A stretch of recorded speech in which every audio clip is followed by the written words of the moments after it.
کشمیر وادی میں چند ہفتوں سے تشدد کے واقعات میں اضافہ دیکھنے کو مل رہا ہے۔ ٹارگٹ کلنگ کی نئی لہر نے یہاں کام کر رہے دیگر ریاستوں کے افراد میں خوف پیدا کر دیا ہے، جس کے نتیجے میں اگرچہ سینکڑوں کی تعداد میں وہ مزدور بھاگ گئے جو چند ماہ کی خاطر یہاں کام کرنے کے لیے آیا کرتے ہیں، لیکن بہار، اتر پردیش، اتراکھنڈ، جھارکھنڈ اور دیگر ریاستوں سے تعلق رکھنے والے دہائیوں سے مقیم حلوائی، پکوڑے والے اور ریڈی پر چائے، بریانی اور دیگر چیزیں فروخت کرنے والے بنا کسی ڈر اور پریشانی کے اپنے کام میں مصروف دکھائی دے رہے ہیں۔ زیارت گاہوں، خانقاہوں اور دیگر مذہبی مقامات کے نزدیک برسوں سے اس طرح سٹال لگائے یہ حلوائی بغیر کسی خوف و خطر کے بہتر طور اپنی روزی روٹی کما رہے ہیں۔ ان کا کہنا ہے کہ مقامی لوگ ہمارے ساتھ اپنوں کی طرح پیش آتے ہیں اور آج تک ہمیں کسی نے کوئی نقصان نہیں پہنچایا، یہاں تک کہ لاک ڈاؤن کے دوران مقامی باشندوں نے ہی مدد کی۔ مجھے قریباً یہاں پر 21 سال ہو چکے ہیں۔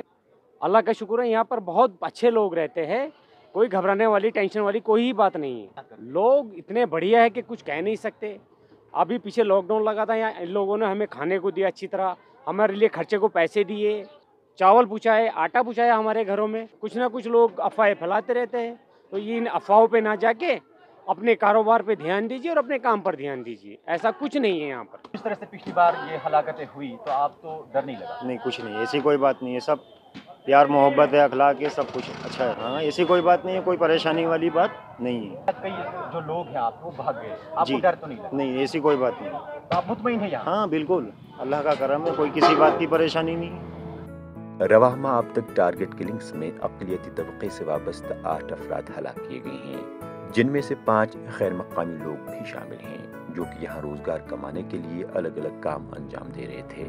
چھاپڑی فروش کے علاوہ پانی پوری فروخت کرنے والا درخان اور مزدور بھی شامل ہیں۔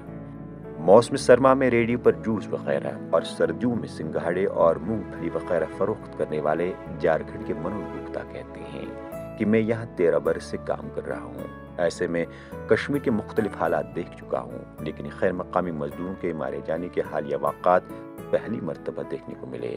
تاہم موجودہ صورتحال سے خوف زدہ نہیں ہوں، کیونکہ یہاں کے لوگ بہتر طور پیش آتے ہیں، جس سے ہم خود کو محفوظ تصور کرتے ہیں۔ اور خوف تو نہیں ہے؟ نہیں، ایسا کوئی بات نہیں ہے، سب اچھا ہے، ایسا تو کوئی ویوہار نہیں ہے غلط۔ آج تک ہم لوگوں کو کوئی کچھ بولا نہیں ہے، وہی کوئی بہاری کو مار دیا، اسی میں سب ہڑک رہا ہے، گھر بھاگ رہا ہے۔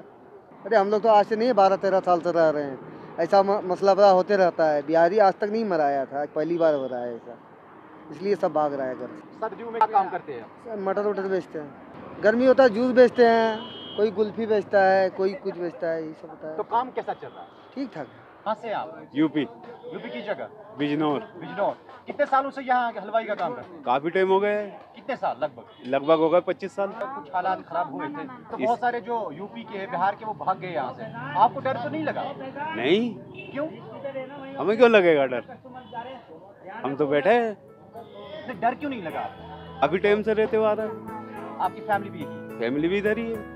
ان کے علاوہ مارچ کے اوائل میں ہر برس یہاں ملک کے کئی حصوں سے ہنرمند اور غیر ہنرمند مزدور، سلیب ڈالنے والے، کھیتی باڑی کرنے والے مزدور، کارپینٹر اور پینٹر وغیرہ آتے ہیں، جو کہ بعد میں نومبر کے وسط میں واپس چلے جاتے ہیں۔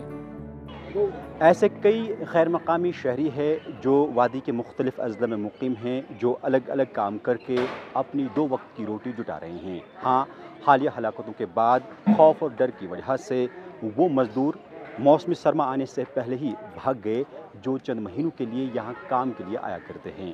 جو دہائیوں سے یہاں رہ رہے ہیں وہ بہتر طور اپنا کام کاج اس وقت انجام دے رہے ہیں۔ غیر مقامی شہری پہلے ہی کشمیریوں کی مہمان نوازی اور بھائی چارے سے متاثر ہے۔ پرویز الدین، ETV بھارت، سری نگر۔